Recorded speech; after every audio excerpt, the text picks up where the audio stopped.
ঠাকুর রামকৃষ্ণদেব কি বোঝাতে এই সহজ উপমাটি ব্যবহার করেছিলেন, চুম্বক ও সূচ।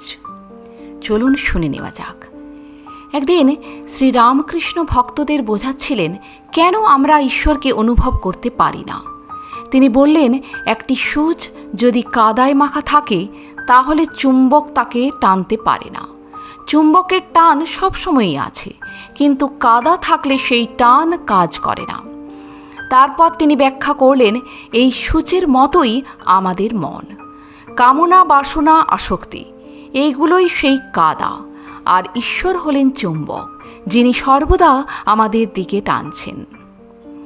যখন মন পরিষ্কার হয় ভক্তি, জপ, সাধনার মাধ্যমে, তখন সেই মন স্বাভাবিকভাবেই ঈশ্বরের দিকে আকৃষ্ট হয়। এই ছোট্ট উপমার মধ্যেই তিনি গভীর সত্যটি বোঝালেন।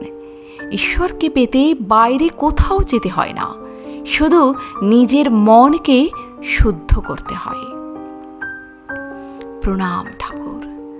আজ এ পর্যন্তই। তত্ত্বটি পেয়েছি শ্রী শ্রী রামকৃষ্ণ কথামৃত গ্রন্থ থেকে। যদি ভিডিওটি ভালো লাগে একটা লাইক অবশ্যই করে যাবেন। আর আপনি যদি নতুন এসে থাকেন আমার চ্যানেলটিকে সাবস্ক্রাইব করে বেল আইকনটি প্রেস করতে ভুলবেন না। ধন্যবাদ।